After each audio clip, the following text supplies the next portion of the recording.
Hello and good evening and welcome to the Sports Bash YouTube channel. We are ready with yet another simulating cricketing discussion, a final end to the Super Sunday today, back-to-back IPL encounters. We are here to discuss the first riveting encounter that took place between Royal Challengers Bangalore and Punjab Kings, with Bangalore once again ending their match on a winning side, being the winning side. We can see the beaming face of Nishant, ardent supporter of Royal Challengers Bangalore, and finally RCB becomes the third team to qualify into the playoffs very confidently, very comfortably, and showing a dominant performance against Punjab. So I have my regular panelists Nishant and Jay to help me make sense of what went through in today's match between Bangalore and Punjab.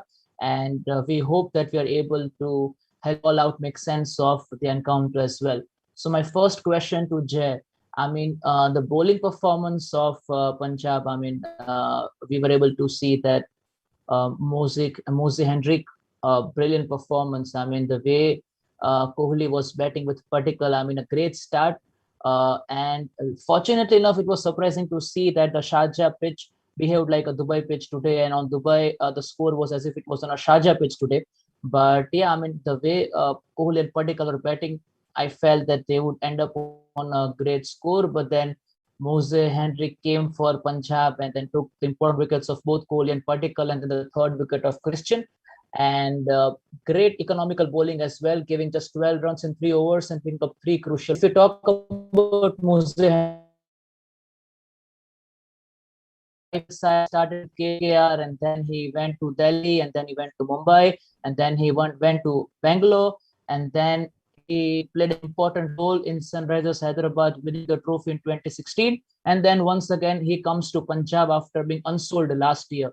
So do you feel that on the bank of his consistent performance in this season's IPL, do you feel that he might be getting a good contract in the next year's mega auction? My question to Jay. Yeah, Nishit, when we were talking about Moises Henriques, so in today's game we saw him coming off after a break. Today I guess he was replacing Ellis, and today was one of his few games that we have seen him with Punjab. So when they have given him the chance, him coming out, taking out both the openers and then the third batsman, after them, cementing in their partnership what they're known for. Like Kohli and Devdutt Padikkal, they are known for their partnership all throughout the season. That is what has got them going, and then Glenn Maxwell definitely in the middle order. That is what has kept the RCB team afloat. It has kept them aboard. But when he came in and he had taken these crucial wickets at a really important time. So once these three wickets were gone, everybody was in a shock, and everybody was wondering. I guess even Nishant must have been wondering whether the RCB can make a comeback after this or not. Because that wasn't a really great moment for RCB at that point of time. So getting this kind of a crucial performance in at such an important point, at an important conjuncture, because if they would have won this game, they would still be in contenders for becoming the fourth qualifying team. So him coming right off and then giving this kind of bowling performance, and I guess he even added a few runs with the bat. So Moises Henriques' performance was really good, and I guess this will help him get a bid in the coming mega auction. True, true. So, important point raised by Jay that in the very few chances that Moises Henriques has got to perform for Punjab, he has always shown through, and important performance by him. It helped Punjab, at least to take RCB to the final over, and maybe it was a breather for RCB just winning by 6 runs. But all in all, people remember the victorious side. And an important contribution to the winning side was by another bowler, Yuzvendra Actually, Chahal. merely the Enrique's performance, merely maybe it is because he got a chance because many of the big players are not performing well. Like Chris Gayle was not Right. playing, then they didn't have David Malan is also not there. So it was they didn't have many batsmen or batting all rounders. So Enrique's got a chance, but again. I don't think I have slight contrasting opinion with Jai once again, and I don't think he might receive a bigger amount in the next year's IPL auction, because today if you see the Sharjah pitch is the tricky Sharjah pitch which it has been in this second leg of the IPL. The average score is 140, and Virat Kohli and Devdutt Padikkal, they really played sensible knocks. The pitch was not what pitch was in the favor of bowlers. If you see both the wickets of Virat Kohli and Devdutt Padikkal was because of the ball stayed low, And we have seen in such kind of pitches is when the ball stays low, these slow bowlers, I mentioned the medium pacers like Kiran Pollard, like Moises Henriques, they get really good advantage. And because of that, I think they got the 2 wickets. And after that, it was the pressure and the help of the pitch. So maybe if it was another pitch, maybe in India. Nishant, I would still like to add something to it. Like even if they had that advantage, but they've the particle Virat Kohli, you're not talking about small people who would get out on the basis of what ifs and on the basis of conditions. So these are big wickets, and I guess we should give credit where it's due. It's we can give him credit, but it was with the help of it. But what we are discussing right about the next year's IPL auction, because right the most of the IPL seasons that will be held in India. I don't think Corona will carry with more with coming years, but most of the IPL seasons and matches will be played in India. And in India, there are very less pitches that will be just kind of pitches where medium pacers will get help. So that might be one reason. And yeah, he performed really well, and he's also a terrific all-rounder. We have seen him performing in BBL. We have also seen him playing the international matches for Australia. But it's quite too soon. Maybe it was the first match. Maybe luck we said at the beginner's luck. It was his first match.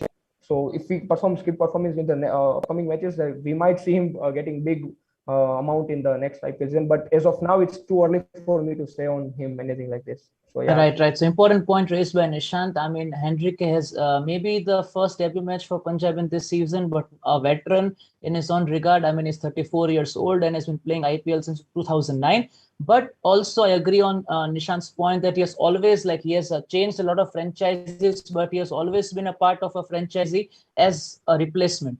But the important question is if he performs in the coming matches, and if maybe RCB does get a chance to, Punjab gets a chance to get into the playoffs, maybe if he performs well, let's hope that he gets into the team on its own merit in the mega auction and no longer as a replacement for someone.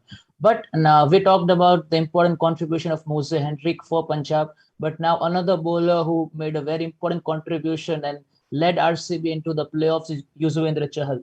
I mean, we have discussed in our previous during the previous matches that Chahal no longer a part of the T20 squad, and we felt that his economy rate has been soaring and he has not that been effective, and he has always been Kohli's go-to bowler.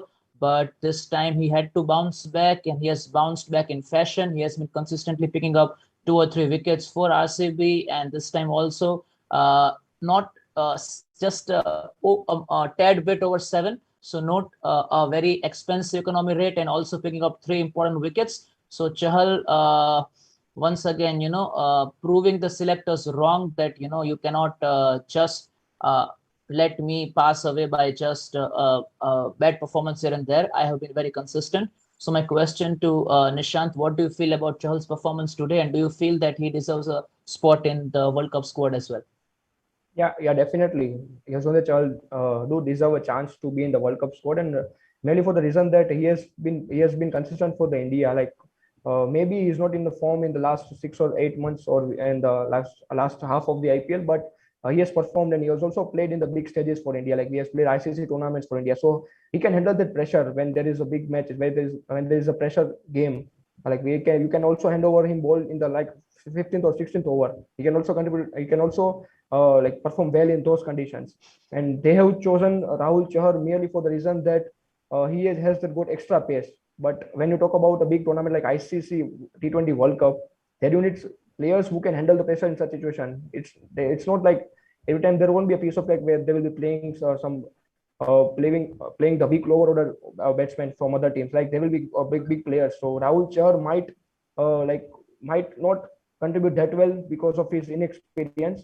And so that and even in this leg of IPL, Chahal is clearly grabbing the eyeballs of selectors. He has taken 7 wickets in 4 matches, and that too against big teams and big wickets that we can say. And in the pressure situations today also we took wickets, important wickets of Mayank Agarwal and Sarfaraz Khan, and it was much needed because the score was not big. They were not. Rahul and Agarwal did set up brilliant. They gave a brilliant start, and I think the match was almost in their hand. And RCB took off that match because of that brilliant spell by Yuzvendra Chahal. So definitely he deserves a chance in the World Cup, no doubt in that. True. So important point raised by Nishant. I mean, Rahul Chahar has been picked up as a part of the World Cup squad mainly because of his extra pace. But at the end of the day, pace is not everything. You need to perform well under pressure. And Yuzvendra Chahal has always been performing under pressure. Today also, Megh Agrawal was going all guns blazing with Rahul, but then picking up his wicket and then taking again an important wicket of Nicholas Puran, who was struggling and then dominating and getting into his mind, and then bowling Sarfaraz Khan on the first ball as well. So great bowling by Chahal, and he has been performing under pressure as well. So let's hope that he gets a chance. And now, talking about someone who performs quite well under pressure, we now move on to the discussion of the day. Glenn Maxwell, a player who has been performing well under pressure, a player who can, change the entire outcome of the game single-handedly. I mean, a player whose name strikes fear into the hearts of the opponents because he has that raw capability of changing the entire outcome of the game. And he has found home in the RCB camp. He has been performing quite well for them. So my questions to both the panelists, our discussion for the day: do you feel that Maxwell is slowly turning into the X factor that RCB wanted and has catapulted RCB so comfortably into the playoffs? And how do you see Maxwell's role for RCB, and what do you feel will happen in the mega auction next year? First Jay and then Nishan. I guess Maxwell was their missing piece of the puzzle where they found two missing pieces in their batting lineup where they got Devdutt Padikkal and Virat Kohli opening up strong, and then down the line, even though with all that experience and the kind of deliveries that AB de Villiers has given this season, he has not been able to play that way. But Maxwell has come in and he has stepped up. He has got the middle order in place, and today also he went on playing till the 19th over. He got, I guess, 57 of 33, which was a really decent knock, which actually got them to a on par score, which could be defended by the bowlers because a number of teams have good bowling lineups, but when the batsmen are not able to put enough runs on the board, so then they are completely helpless. So with Maxwell being the missing piece in the puzzle, where the openers can go all out, relying on him where he's coming down, and then he can take up that kind of a pressure and he can hit those kinds of knocks. So that gives them a completely different that gives them a completely different state of mind, and that is shown in the kind of batting that we've seen with the RCB. So I guess, and even with the bowling and the fielding, Mali is a complete all-rounder. He's been bowling decent because he might just be the thing that has got them on par and got them qualified, which is really good news to Nishan, and be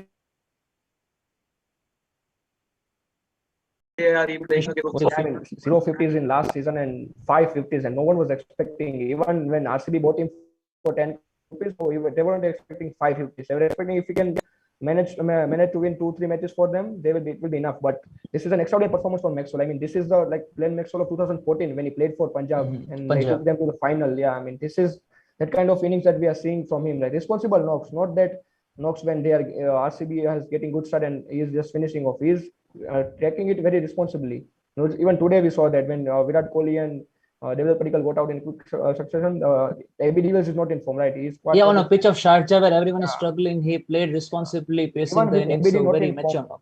AB de Villiers not in form, so it becomes his responsibility to take the team home, and he did it quite well today.